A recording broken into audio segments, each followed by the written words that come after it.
Electrophilic substitution reaction. तो देखिए दोस्त, ये इलेक्ट्रोफिलिक सब्स्टिट्यूशन रिएक्शन को ही हम लोग ESR रिएक्शन बोलते हैं।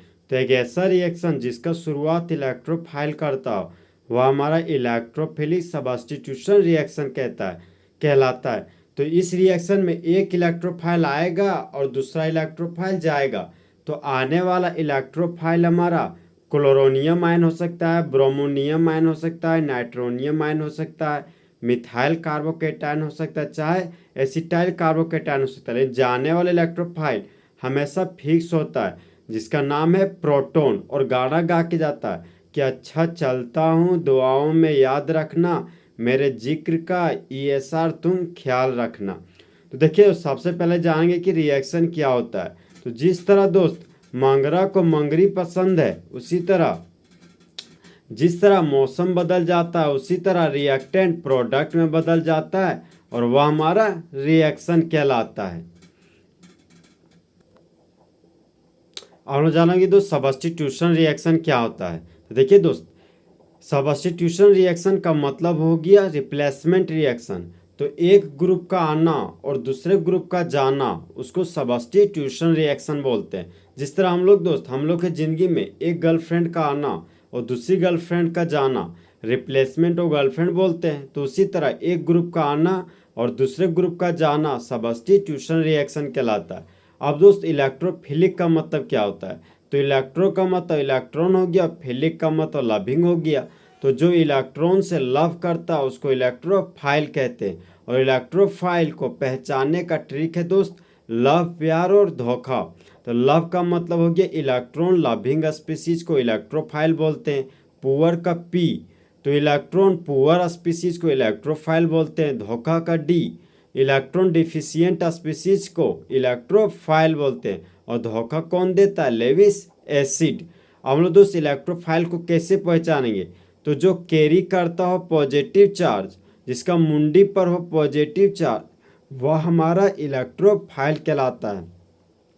तो इलेक्ट्रोफाइल का एग्जाम्पल हो गया दोस्त hydronium ion H+, Cl+, chloronium ion, Br+, bromonium ion, NO2+ nitronium ion, CH3+ methyl carbocation, CH3CH2+ ethyl carbocation, CH3CH के नीचे CH3 और कार्बन पर पॉजिटिव चार्ज, आइसोप्रोपाइल कार्बोकेटायन। एक कार्बन है उसके ऊपर 3 CH3 ग्रुप लगा हुआ है और कार्बन के मुंडी पर पॉजिटिव चार्ज है, तो वह हमारा है टर्सरी ब्यूटाइल कार्बोकेटायन। तो ये सभी हमारा दोस्त इलेक्ट्रोफाइल है। और न्यूट्रल स्पीसीज में इलेक्ट्रोफाइल का एग्जाम्पल है एल्यूमिनियम क्लोराइड AlCl3, BeCl2 का नाम हो गया beryllium chloride FeCl2, ferrous chloride. ये सभी हमारा दोस्त इलेक्ट्रोफाइल का एग्जाम्पल हो गया। सबसे पहले हम लोग दोस्त ब्रोमिनेशन के बारे में जानेंगे।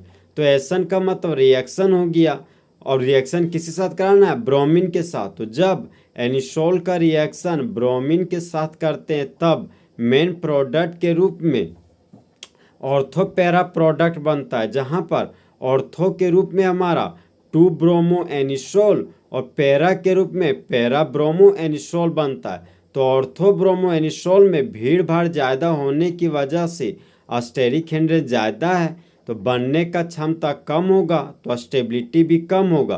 तो ऑर्थो प्रोडक्ट हमारा माइनर प्रोडक्ट कहलाएगा, और पैरा प्रोडक्ट में स्टेबिलिटी ज़्यादा होने की वजह से वह हमारा मेजर प्रोडक्ट कहलाएगा। दूसरा हमारा दोस्त नाइट्रेशन। तो एसन का मतलब रिएक्शन हो गया, और किसके साथ रिएक्शन? नाइट्रिक एसिड के साथ।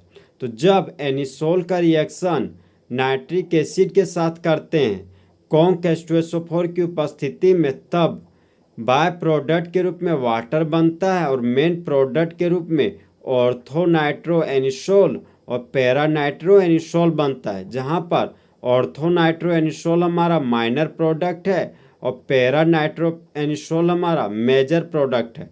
तो ऑर्थो नाइट्रो एनिसोल में भीड़ भाड़ ज़्यादा है, स्टेरिक हिंड्रेंस ज़्यादा है, तो वह कम बनेगा, इसलिए माइनर प्रोडक्ट कहलाता है। और पैरा नाइट्रो एनिसोल में भीड़ भाड़ कम है तो उसका स्टेबिलिटी ज़्यादा है, तो वह हमारा मेजर प्रोडक्ट है। तो एक ऐसा प्रोडक्ट जो ज़्यादा मात्रा में बनता हो वह हमारा मेजर प्रोडक्ट कहलाता है। माइनर प्रोडक्ट एक ऐसा प्रोडक्ट जो तनी सुन बनता हो वह हमारा माइनर प्रोडक्ट कहलाता है। नेक्स्ट हमारा दोस्त सल्फोनेशन।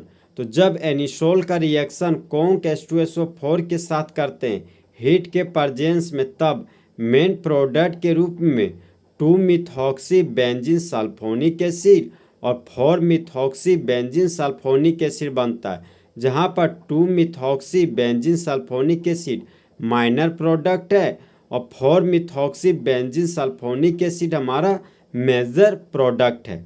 नेक्स्ट हमारा दोस्त फ्रीडल क्राफ्ट अल्काइलेशन। तो जब एसन का मतलब रिएक्शन हो गया और रिएक्शन किसके साथ करना, अल्काइल ग्रुप के साथ।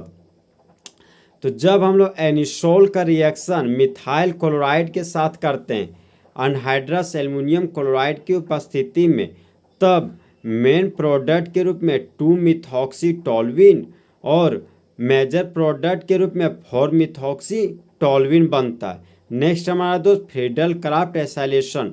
तो जब एसन का मतलब रिएक्शन हो गया और एसाइल का मतलब हो गया अल्काइल कीटो ग्रुप को हम लोग एसाइल ग्रुप कहते हैं, और सबसे छोटा अल्काइल मिथाइल ग्रुप है, तो मिथाइल कीटो ग्रुप को लेंगे तो वह हमारा एसिटाइल ग्रुप कहलाएगा।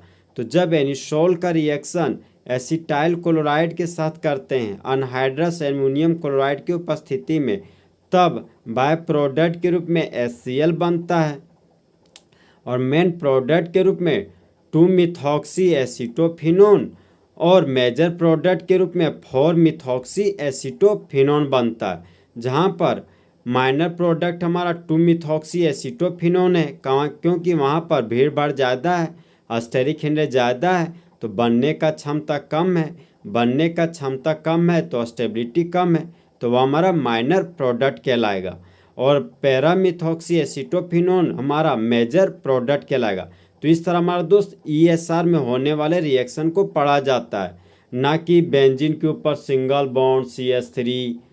समझे, ये प्रॉपर वे है पढ़ने का केमिस्ट्री जनरली दोस्त लिख के ही पढ़ा जाता है, ऑर्गेनिक केमिस्ट्री। तो आप जब भी पढ़िए कॉपी में लिख के पढ़िए। तो दोस्त अच्छा चलता हूँ, दुआओं में याद रखना, मेरे जिक्र का जुबा पे ख्याल रखना। तो दोस्त काश 2 दिल होते सीने में, एक दिल टूट भी जाता इश्क में, तो तकलीफ़ ना होती हिमांशु कुमार को जीने में।